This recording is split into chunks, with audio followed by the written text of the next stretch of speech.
Good morning students. आज हम अपने नेक्स्ट न्यूमेरिकल प्रॉब्लम सॉल्व करते हैं जो हमारे रिलेटेड है। किससे रिलेटेड है? ग्रेविटेशंस वाला चैप्टर से रिलेटेड। और ये न्यूमेरिकल्स के लिए हमारा लास्ट वीडियो है। इसके बाद हमारा ये चैप्टर्स कंप्लीट हो जाएगा। ठीक है, तो आज हम अपने नेक्स्ट न्यूमेरिकल लेते हैं। आज का जो हमारा फर्स्ट न्यूमेरिकल है वो क्या कहता है? A force of 100 Newton is applied to an object of an area 2 metre square. Calculate the pressure. हमें क्या क्या गिवन है भाई? जैसा कि हमेशा यह होता है आपके कि हम जो क्वेश्चन हमारे वो कहाँ पर शो होते हैं? ऊपर आपको शो किए जाते हैं, तो आप ऊपर से देख सकते हैं। तो यहाँ पर क्या बताया गया है कि भाई जो हमारे पास एक फोर्स अप्लाई की जा रही है। कितनी फोर्स? हमारी 100 न्यूटन की फोर्स। क्या है? जो हमारी 100 न्यूटन। ठीक है, और क्या कहता है? Applied to an object. किसकी अप्लाई हो रही है? किसी ऑब्जेक्ट के ऊपर जो हम फोर्स अप्लाई कर रहे हैं वो क्या है? 100 न्यूटन्स. एंड एरिया, और जो एरिया है हमारा वो क्या है? 2 मीटर स्क्वायर. क्या है? 2 मीटर स्क्वायर. और हमें क्या निकालना है? प्रेशर निकालना है. क्या निकालना है? प्रेशर कैलकुलेट करना है हमें।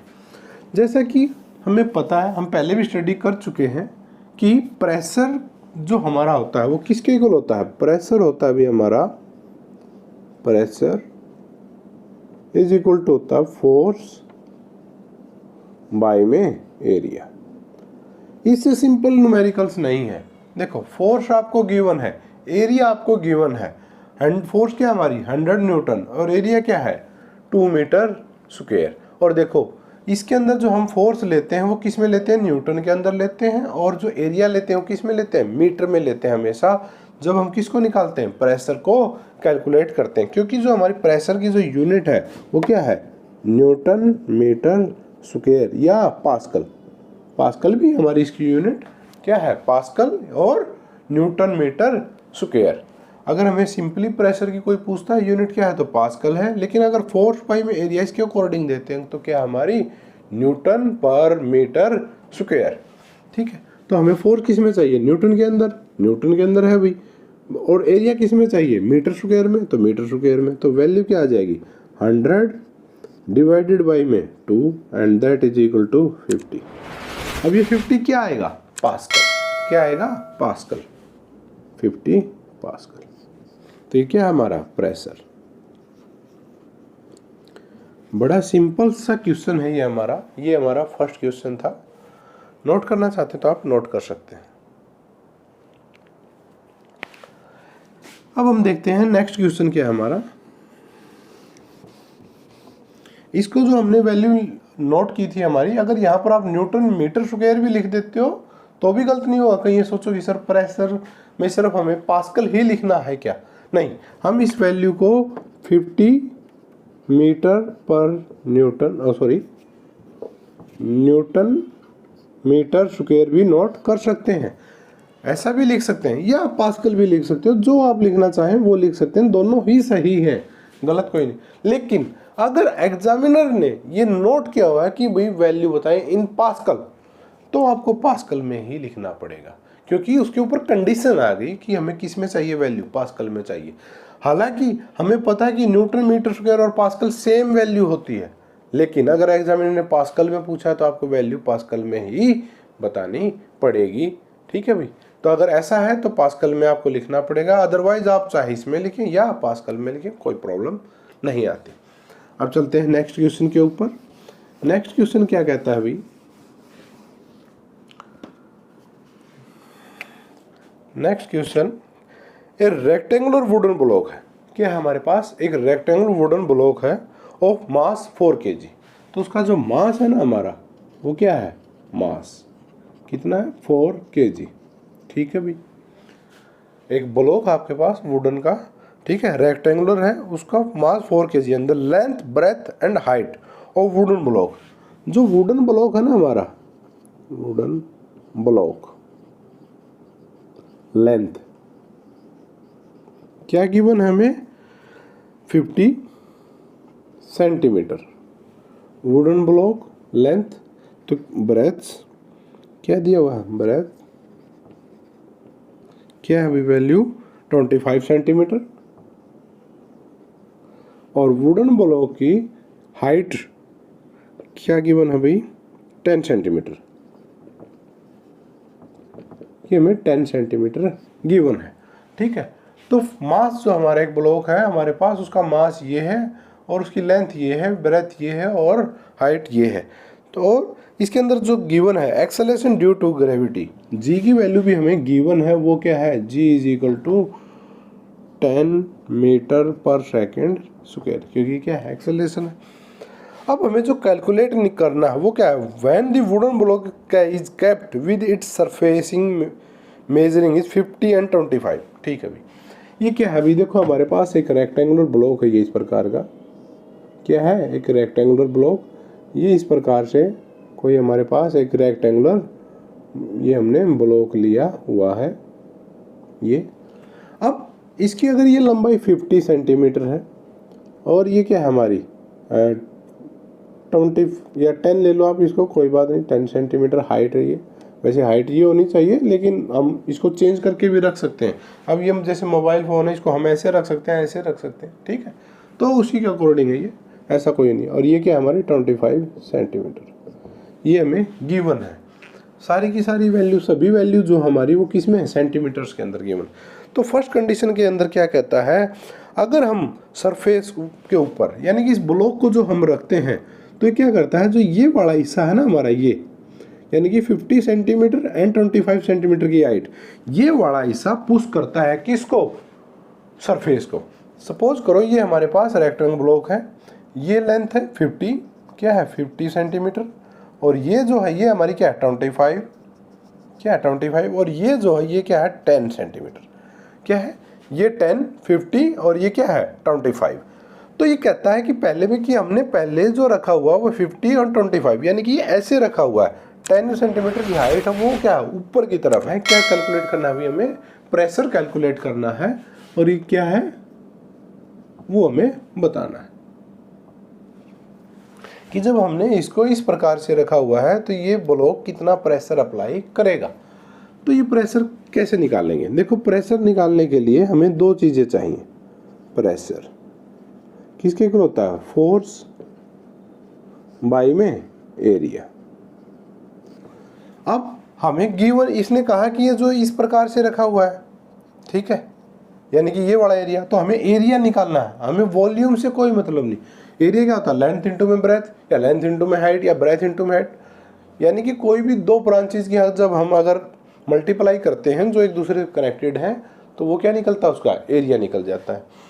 तो अगर हम यहाँ पर देखें तो फोर्स हमें कैलकुलेट करनी है, एरिया वो भी हमें गिवन नहीं है, तो हम फर्स्ट कंडीशन के अकॉर्डिंग एरिया निकालते हैं। फर्स्ट कंडीशन, सबसे पहले फर्स्ट कंडीशन एरिया निकालने से पहले हम क्या करते हैं, फोर्स कैलकुलेट करते हैं। तो फोर्स क्या होगी हमारी, फोर्स हमें क्या गिवन है, मास, और फोर्स किसके इक्वल होती है, मास इनटू में एक्सेलरेशन, यही होता है हमारा फॉर्मूला।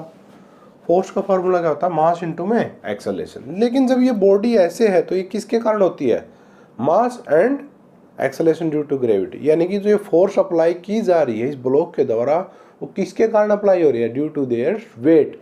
इसके वेट के कारण ये क्या कर रहा है, फोर्स अप्लाई करता है।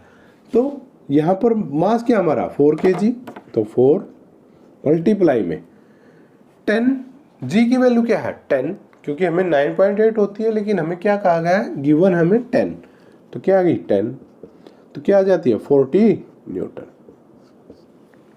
तो हमारी जो फोर्स आई वो क्या आ गई भी 40 न्यूटन, हमारी यहाँ पर क्या आती है, फोर्स आती है, ठीक है। क्या आ गई भी फोर्स 40 न्यूटन। कहाँ से आई, दोबारा से एक बार रिपीट कर देता हूँ। देखो हमारे पास क्या था, फोर्स चाहिए थी हमें किसके लिए, प्रेशर कैलकुलेट करने के लिए। फोर्स बाई में एरिया हमारा फार्मूला होता है, तो हमें सबसे पहले क्या चाहिए, फोर्स चाहिए। फोर्स का फार्मूला क्या होता है, मास इनटू में एक्सेलरेशन, हमने नोट कर दिया। अब मास हमारे पास गिवन था किसका, 4 kg, उस ऑब्जेक्ट का या उस बॉडी का जो क्या कर रहा था, रखा हुआ था, रेक्टेंगुलर ब्लॉक था हमारे पास जो। अब हमें उसका एरिया चाहिए, लेकिन एरिया नहीं, एक्सेलरेशन क्या चाहिए, एक्सेलरेशन। लेकिन अगर वो ऐसा है तो एक्सेलरेशन कौन सी होती है, ड्यू टू ग्रेविटी, और उसकी वैल्यू हमें गिवन है क्या है, g is equal to 10 metre पर सेकेंड स्क्वायर, ठीक है। या हम इसको फोर्स की जगह वेट भी लिख सकते हैं, क्योंकि वेट भी क्या होती है हमारी, एक डाउनवर्ड फोर्स ही होती है। ठीक है, तो ये हमने टोटल फोर्स कैलकुलेट कर ली कि भाई जो ये बॉडी है ना हमारी, जो फोर्स अप्लाई करती है वो कितना फोर्स अप्लाई करती है, 40 न्यूटन्स का फोर्स अप्लाई करती है। क्या फोर्स अप्लाई करती है भाई, 40 न्यूटन्स का। अब हमें चाहिए एरिया। यहाँ पर हमारे पास दो कंडीशन गिवन है। फर्स्ट कंडीशन क्या है, when the wooden block kept with its surface measuring 50 and 25 centimetre on the table. यानी कि एक बार में क्या हमारी 50 और 25 की ये जो एरिया है ये रखा हुआ है टेबल के ऊपर, तो उसके ऊपर प्रेशर क्या होगा, यानी कि प्रेशर क्या अप्लाई करेगा टेबल के ऊपर। ये हमारा था, ये हमने टेबल मान लेते हैं, ये इसके ऊपर रखा, तो ये वुडन ब्लॉक हमारा इसके हाथ के ऊपर कितना प्रेशर अप्लाई करेगा। ये हम अलग अलग एरिया पे डिपेंड करता है, ये हम पहले स्टडी कर चुके हैं, तो ये इस पे क्या डिपेंड करेगा। अगर आपने अभी तक भी ग्रेविटेशंस का जो हमारा चैप्टर है अगर उससे रिलेटेड वीडियोस नहीं देखी हैं तो प्लीज़ जाइए और पीछे वाली वीडियोस को ज़रूर देखिए, तभी आप ये न्यूमेरिकल सॉल्व कर पाएंगे। ठीक है, और वो कहाँ पर मिलेंगी आपको, वही सेम आपके अपने चैनल गुरुजी के ऊपर। और गुरुजी चैनल के ऊपर जब आप जाएंगे तो वहाँ पर आपको प्लेलिस्ट मिलेगी 10th क्लास से रिलेटेड, 9th क्लास से रिलेटेड। ठीक है, तो वहाँ पर आपको क्या मिलेंगी, 9th क्लास की वीडियोस के अंदर हमें ये टॉपिक्स मिलेगा ग्रेविटेशन से रिलेटेड। वहाँ पर जाके आप कंप्लीट चैप्टर को कर सकते हैं। ठीक है, तो जाइए पहले वो सभी वीडियोस देखिए और उसके बाद हमें न्यूमेरिकल सॉल्व कर सकते हैं। ठीक है, और अगर आपको वो वीडियोस सभी आपको कुछ नॉलेज गेन हो रही है तो प्लीज़ उन वीडियोस को लाइक भी कीजिए, शेयर भी कीजिए और चैनल को तो सब्सक्राइब करना ही है। और अगर आपने सब्सक्राइब कर चुके हैं तो आप तो बड़े अच्छे बच्चे हो भी। ठीक है ना, तो चैनल को भी सब्सक्राइब ज़रूर कीजिएगा और हाँ, बेल आइकन को भी प्रेस करना मत भूलिएगा। ठीक है, अब आते हैं अपने टॉपिक्स के ऊपर। फोर्स के हमारी मास इंटू में एक्सेलेरेशन 4 मल्टीप्लाई में 10, 14 न्यूटन आ गई। अब हमें एरिया चाहिए। आप कहोगे सर एरिया निकालने में क्या प्रॉब्लम है, हमें ये बता रहा है कि फर्स्ट कंड 50 मल्टीप्लाई में 25, ये कर देते हैं हमें एरिया आ जाएगा। नहीं, एरिया तो आ जाएगा लेकिन वो किस में आएगा, सेंटीमीटर स्क्वायर के अंदर। और हमें अभी लास्ट न्यूमेरिकल्स के अंदर भी हमने किया था, जो हमारी फोर्स की यूनिट होती है वो क्या होती है, न्यूटन मीटर स्क्वायर। यानी कि हमें जो एरिया चाहिए वो किस में चाहिए, मीटर के अंदर चाहिए। और यहाँ से जो निकलेगा वो किस में आएगा, सेंटीमीटर के अंदर आएगा। ठीक है, तो पहले इसको किस में कन्वर्ट करना पड़ेगा, मीटर के अंदर कन्वर्ट करना। मीटर के अंदर कन्वर्ट करना बिल्कुल आसान बात है। 50 सेंटीमीटर है हमारे पास, 50 सेंटीमीटर। अगर हमें इसको मीटर के अंदर कन्वर्ट करना है तो 1 मीटर में कितने सेंटीमीटर्स होते हैं, कितने होते हैं, 100 सेंटीमीटर्स होते हैं। कितने होते हैं हमारे, जो 1 मीटर के अंदर 100 सेंटीमीटर होते हैं। 1 मीटर इज इक्वल टू होता है 100 सेंटीमीटर। तो अगर हमें इसको मीटर में कन्वर्ट करना है तो 50 डिवाइडेड बाई में 100 मीटर, क्या आ गई, वैल्यू आ गई इसकी, इसके लिए। और 25 के लिए करेंगे तो हम क्या आ जाएगा, 25 बाई में 100 मीटर। ठीक है, तो अब ये वैल्यूज हम पुटअप कर सकते हैं, या इनको डायरेक्ट 100 डिवाइडेड बाई 100, ये हम वैल्यू पुटअप कर सकते हैं। तो ये क्या है, 25 1 4 0 0 कैंसिल आउट और 2, तो क्या वैल्यू आती है हमारी, एरिया आता है हमारा 1 बाई में 8। क्या आता है, 1 बाई में 8। अगर हम इसको सोल्ड आउट करते हैं तो क्या हमारा एरिया था, क्योंकि 25 से हमने 100 को कैंसिल किया तो क्या है 1/4, 50 से कैंसिल आउट किया तो 1/2, 1 से 1 को मल्टीप्लाई तो 1 और 2 को 4 से मल्टीप्लाई किया तो क्या आया 8। ठीक है भाई, तो यह है हमारा एरिया 1/8। ठीक है सर, अब हमें प्रेशर फाइंड आउट करना है, तो प्रेशर का फार्मूला क्या था, फोर्स बाई में एरिया। हम फोर्स भी कैलकुलेट कर चुके हैं, क्या है 40 डिवाइडेड बाई में एरिया क्या है 1 बाई में 8। और जब अगर ये 1 बाई में 8 है तो क्या आ जाएगा, इसको पलटेंगे हम, तो 40 मल्टीप्लाई में 8 and that is equal to 320। क्या आ जाएगा भाई, 320 न्यूटन्स मीटर स्क्वायर या पास्कल। ये हमारा फर्स्ट आता है अभी, क्या आता है 320 न्यूटन मीटर स्क्वायर पास्कल। ये किसका आंसर है? हमारा फर्स्ट पार्ट का आंसर है। ठीक है, तो ये हमारा किसका आंसर आ गया? फर्स्ट पार्ट का। अगर आप यहां तक नोट करना चाहते हैं तो नोट कर सकते हैं।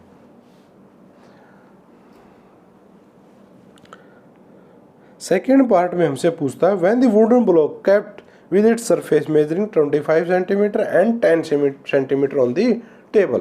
अब सेकंड में सिर्फ उसने क्या किया कि भाई देखो, पहले तो हम क्या कर रहे थे 50 और 20 वाला ही ले रहे थे। किसको ले रहे थे? 50 और 20 वाले को। अब उसने कहा कि भाई नहीं, मैं इसको इस प्रकार से नहीं रखूँगा, तो ये ऐसे रखता है उसको कि भाई मैं तो ऐसे रखूँगा उसको।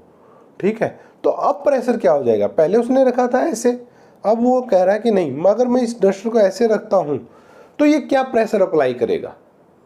सिर्फ क्या किया, एरिया चेंज हो गया हमारा नीचे वाला जिसके ऊपर अप्लाई हो रहा है। ठीक है, पहले अब इसने ऐसे रखा, पहले कैसे रखा था? ये जब हमने इस प्रकार से रखा हुआ तो हमने प्रेशर कैलकुलेट किया 320 पास्कल।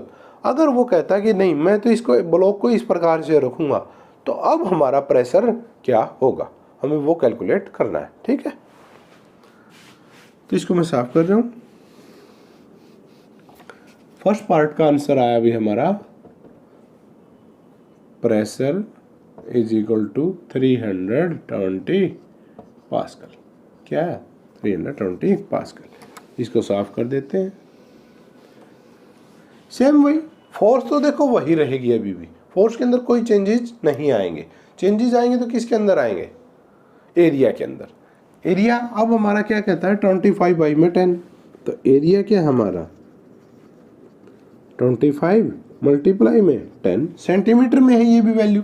सेम जैसे हमने पहले मीटर के अंदर चेंज किया था, फिर क्या करेंगे? मीटर के अंदर चेंज करेंगे। तो 25 बाई में 100 और 10 बाई में क्या? 100। कैंसिल आउट करेंगे 10। ठीक है, और 25 से 4 तो क्या आया? 1 बाई में 40 मीटर स्क्वायर। किस में आ गया हमारा एरिया? मीटर स्क्वायर में। क्यों? क्योंकि हमने 100 से डिवाइड किया, तो ये किस में कन्वर्ट हो गए? हमारे मीटर के अंदर। अदरवाइज ये किस में था? हमारे सेंटीमीटर्स के अंदर। अब हमने जो वैल्यू ली है वो कौन सी? 25 एंड 10 सेंटीमीटर। क्यों? क्योंकि हमें रिक्वायरमेंट के अकॉर्डिंग यही इसी के अकॉर्डिंग पूछा गया है, तो हमने ये एरिया निकाल लिया।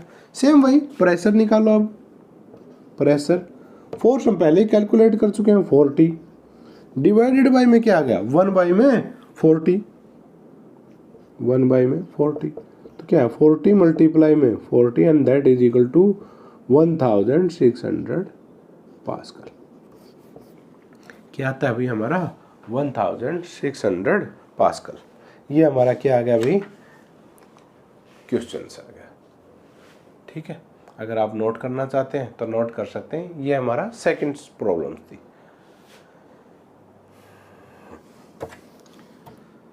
देखो, जो भी हम कोई भी न्यूमेरिकल सॉल्व करते हैं, इन सभी न्यूमेरिकल्स के अंदर एक ही चीज़ इंपॉर्टेंट होती है। देखो, एक तो आपको फार्मूला याद होना चाहिए, उसके बगैर तो आप कर ही नहीं सकते। ठीक है, दूसरा क्या होता है कि बच्चे जो मोस्टली गलती करते हैं जल्दी करने के चक्कर में, वो क्या करते हैं उनके कन्वर्जन में। यानी कि जैसे अभी आपको लेंथ दी हुई है, वेट दी हुई है, तो आप क्या करोगे? एरिया, प्रेस, आपको पता है फोर्स क्या, प्रेशर क्या होता है? फोर्स बाई में एरिया। तो फटाफट करने ही सोचेंगे, ये नहीं देखेंगे कि वो एरिया कैसे कैलकुलेट हो रहा है। सेंटीमीटर में गिवन है तो डायरेक्ट उनकी मल्टीप्लाई करेंगे और वैल्यूज पुटअप कर देंगे और फिर कहेंगे सर हमारा सही है। लेकिन जब टीचर चेक करता है तो वो उसको गलत करता है। फिर बच्चों को बाद में समझ में आता है कि इसका कारण क्या था गलत होने का। जबकि आपने फार्मूला सही लगाया, कैलकुलेशन सही की, तरीका भी आपका बिल्कुल ठीक था, सिर्फ एक चीज़ को छोड़ के। वो क्या कि आपने सेंटीमीटर का मीटर में कन्वर्जन नहीं किया, वो आपको करना था। इसीलिए इनको ध्यान दीजिएगा। बहुत सारे बच्चे इस प्रकार के न्यूमेरिकल के अंदर सिर्फ यहीं पर गलती करते हैं। फार्मूले भी लगभग सभी को याद मिलते हैं। ठीक है, तो यहाँ पर ध्यान देने की बात है, तो यहाँ पर ध्यान जरूर दीजिएगा। अब हमारा नेक्स्ट क्वेश्चन आता है, the volume of solid of mass, volume of A solid of mass 500 ग्राम। हमारे पास क्या है? कोई वॉल्यूम है, एक सॉलिड है। ठीक है, सपोज करो एक इस प्रकार का एक सॉलिड है हमारे पास, उसका मास गिवन है हमें। मास क्या है? 500 ग्राम। क्या है भाई 500 ग्राम, ठीक है। एंड वॉल्यूम क्या है हमारी V, वॉल्यूम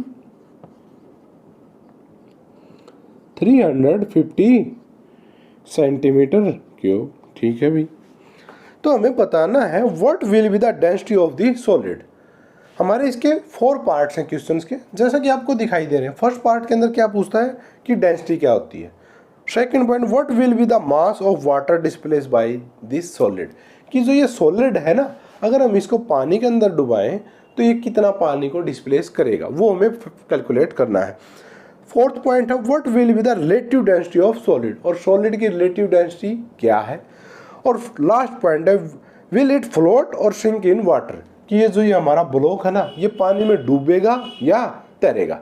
देखो रिलेटिव डेंसिटी, डेंसिटी और आर्किमेड प्रिंसिपल और बेंस फोर्स सभी से रिलेटेड इसी के अंदर सॉल्व हो जाते हैं हमारे क्वेश्चंस, एक ही के अंदर सभी को कवर किया गया है। तो हम फर्स्ट पार्ट के देखते हैं, density of solid. First part, A part क्या कहता है, डेंसिटी ऑफ सॉलिड। क्या होता है फार्मूला हमारा, मास बाई में वॉल्यूम। क्या होता है, मास बाई में वॉल्यूम, ठीक है। मास क्या हमारा 500 बाई में वॉल्यूम 350। और हाँ, अभी आप ये मत सोचना कि सर ये यहाँ पे सेंटीमीटर क्यूब ले रहे हो, अब आप इसने कन्वर्जन नहीं किया, ये ग्राम में था। हमारी एक स्मॉल यूनिट डेंसिटी क्या होती है, ग्राम सेंटीमीटर क्यूब भी होती है। यही नहीं है कि सिर्फ केजी के अंदर ही मेजर करते हैं, केजी मीटर्स क्यूब नहीं, इसको सेंटीमीटर में भी करते हैं। अगर आपने ये वीडियो भी नहीं देखा तो जाइए और चेक कर लीजिएगा, ठीक है। तो हमारी इसकी यूनिट्स भी क्या होती है, ग्राम सेंटीमीटर क्यूब। तो इस प्रकार से जब हम इसको सॉल्व करते हैं तो वैल्यू जो आती है हमारी 35 से इसको कैंसिल आउट करेंगे तो 1.42 ग्राम सेंटीमीटर क्यूब, लगभग ये वैल्यू हमारी आती है। किसकी वैल्यू हुई, हमारी डेंसिटी ऑफ सॉलिड, यानी कि जो ये हमारे पास सॉलिड था ना, जिसका मास था क्या ये, और वॉल्यूम कितनी थी ये, तो ये हमारी क्या आ गई उसकी डेंसिटी। ये हमारा फर्स्ट आंसर है 1.42 ग्राम्स पर सेंटीमीटर क्यूब, ये क्या हमारी डेंसिटी है। सेकंड में क्या पूछता है, what will be the mass of water displace by the solid, कि जो सॉलिड है ना हमारा, वो कितना मास डिस्प्लेस करेगा, हमें वो फाइंड आउट करना है। तो देखो, अगर हमारी वॉल्यूम 350 सेंटीमीटर है, अब हम देखते हैं, देखो अगर ये वॉल्यूम है ना हमारी, अगर ये एक हमारा सॉलिड था, इसकी अपनी एक पर्टिकुलर वॉल्यूम है, हम मान लेते हैं वो क्या 350 सेंटीमीटर क्यूब है, ठीक है। अब हमने इसको जब वाटर के अंदर डिस्प्लेस किया तो ये कितना पानी बाहर निकालेगा, तो जो ये पानी बाहर निकालेगा किसके बराबर निकालेगा, जो इसकी वॉल्यूम है, क्योंकि ये अंदर गया तभी तो पानी बाहर आया। तो कितनी वॉल्यूम बाहर आती है हमारी, जितनी वॉल्यूम इसकी थी। जो वॉल्यूम हमारी इस ब्लॉक की वॉल्यूम थी, जब हम इसको वाटर के अंदर इमर्स करते हैं तो same amount of volume of water is displaced. तो जो वॉल्यूम होती है हमारी, वो क्या हमारी सेम रहती है। लेकिन हमसे वॉल्यूम के बारे में नहीं पूछा, अगर वॉल्यूम पूछता तो हम क्या लिख देते, अगर ये कंप्लीटली इमर्स्ड है तो 350 सेंटीमीटर क्यूब वॉल्यूम को क्या करता, डिस्प्लेस करता। हमारा आंसर बगैर कैलकुलेट किए ही सॉल्व हो जाता। लेकिन हमसे क्या पूछता, what will be the mass of water displace by the solid, कि सॉलिड के द्वारा हमारा जो मास है वो कितना डिस्प्लेस होगा। तो ठीक है सर, कोई प्रॉब्लम नहीं, हमें पता है इसका कैसे सॉल्व करते हैं। डेंसिटी का फॉर्मूला क्या होता है, डेंसिटी ये हम पहले ही लिख चुके हैं। तो क्या है, डेंसिटी ऑफ वाटर, क्योंकि हमें वाटर का ही निकालना ना, कितना वाटर को वो क्या करेगा, डिस्प्लेस करेगा, उसका मास निकालना है। क्या होता है, मास ऑफ वाटर बाई में वॉल्यूम ऑफ वाटर, यही होता है हमारा फार्मूला, ठीक है। क्योंकि अगर हमें डेंसिटी निकालनी है किसकी, वाटर की, तो क्या मास ऑफ वाटर बाई में वॉल्यूम ऑफ वाटर। अब जो ये वॉल्यूम अगर हमें मिल जाए वाटर की जो डिस्प्लेस हुई, ठीक है, तो डेंसिटी ऑफ वाटर क्या होती है हमारी 1, और मास ऑफ, अगर हमें मास ऑफ वाटर निकालना है मास ऑफ वाटर, तो किसके इक्वल हो जाएगी? डेंसिटी ऑफ वाटर, मल्टीप्लाई में वॉल्यूम ऑफ वाटर, यही होगा हमारा फार्मूला। लेकिन वॉल्यूम ऑफ वाटर क्या हमारी, क्योंकि जो वॉल्यूम थी हमारी इस ब्लॉक की वो क्या थी 350 सेंटीमीटर क्यूब, तो ये क्या करेगा सेम ही वॉल्यूम को डिस्प्लेस करेगा। तो जो वॉल्यूम डिस्प्लेस होगी किसकी, वाटर की, वो भी क्या होगी 350 ही होगी। जैसे अगर हमारा, जैसे कि हमने ये लिया, अगर ये डस्टर है इसकी अगर 350 सेंटीमीटर की वॉल्यूम है और ये अगर वाटर के अंदर जाता है तो इसको कितनी खाली जगह चाहिएगी 350, यानी कि जो ये वाटर डिस्प्लेस करेगा वो कितना वाटर होगा जो इसके अंदर आ सकता है, सेम वही करेगा, तो उसकी वॉल्यूम क्या होगी 350 सेंटीमीटर क्यूब। ठीक है, तो डेंसिटी ऑफ वाटर क्या होती है 1 मल्टीप्लाई में 350 सेंटीमीटर क्यूब, तो वैल्यू क्या आ गई हमारी 350 ग्राम, क्या आ गई ग्राम, क्या आ गई भी हमारी, ये ग्राम के अंदर हमारी वैल्यू आ जाती है। ये हमारा सेकंड का आंसर था। क्या, mass, what will be the mass of water displace by the solid, तो ये क्या हमारा mass of water displaced by solid is 350 gram, कितना होगा 350 ग्राम। अब नेक्स्ट क्वेश्चन पूछता है what will be the relative density of solid, कि हमारी रिलेटिव डेंसिटी क्या होगी सॉलिड की। ठीक है, 2 पॉइंट्स हमारे सोल्व हो गए। मैं इनके आंसर यहाँ पर नोट कर देता हूँ भैया आपके लिए। एक यानी कि हमारी जो डेंसिटी है, डेंसिटी को डिनोट करते हैं हम किससे से, तो क्या वैल्यू आई थी हमारी 1.42 ग्राम सेंटीमीटर क्यूब। बी का आंसर था मास, और ये क्या है हमारा 350 ग्राम, क्या है 350 ग्राम। ठीक है, अब हमें निकालनी है रिलेटिव डेंसिटी ऑफ सॉलिड। अब हमें क्या निकालना है, रिलेटिव डेंसिटी ऑफ सॉलिड। अब हमें सी के अंदर जो रिलेटिव डेंसिटी निकालनी है, सी पार्ट हमारा ये रिलेटिव डेंसिटी का फॉर्मूला क्या होता है, डेंसिटी ऑफ सॉलिड बाय में डेंसिटी ऑफ लिक्विड। ठीक है, या डेंसिटी ऑफ वाटर। तो रिलेटिव डेंसिटी का फॉर्मूला क्या होता है, रिलेटिव डेंसिटी होती है हमारी भाई डेंसिटी ऑफ सॉलिड बाय में डेंसिटी ऑफ वाटर, क्या होती है डेंसिटी ऑफ वाटर। ठीक है, अब जो हमारी वैल्यू आएगी, अगर हमें डेंसिटी ऑफ सॉलिड हम पहले कैलकुलेट कर चुके हैं, क्या आती है 1.42, सॉरी ये जी बना दिया भाई 1.42 ग्राम सेंटीमीटर क्यूब क्या थी हमारी थी। और वाटर की डेंसिटी हमें पता है क्या होती है 1, डेंसिटी ऑफ सॉलिड क्या हमारी 1.42 बाई में डेंसिटी ऑफ वाटर वैल्यू होती है हमारी 1, तो क्या आ गई रिलेटिव डेंसिटी 1.42। और हाँ, इसकी कोई यूनिट्स नहीं होती, क्या नहीं होती, कोई यूनिट नहीं होती किसकी, रिलेटिव डेंसिटी की। कहीं इसके पीछे भी कोई ग्राम सेंटीमीटर क्यूब लिखे, अगर ऐसा किया तो आपका आंसर गलत है। ठीक है, तो हमारी जो रिलेटिव डेंसिटी आती है वो क्या आती है 1.42, तो हमारे थर्ड भी कैलकुलेट हो गया। तो सी का क्या आंसर आ गया, relative density R dot D से डिनोट कर रहे हैं भाई, क्या है 1.42। ठीक है, क्या आ गई 1.42। अब जो हमारा लास्ट पार्ट है वो क्या कहता है कि विल इट फ्लोट और श्रिंक इन वाटर। देखो, कोई भी ऑब्जेक्ट फ्लोट कब करता है, अगर जिस भी मटेरियल के ऊपर, जैसे वाटर है हमारे पास, वाटर की डेंसिटी क्या है 1 है, क्या है 1, डेंसिटी क्या होती है हमारी 1 होती है। और जो हमारी डेंसिटी इसकी आई है हमारी रिलेटिव डेंसिटी वो क्या है 1.42।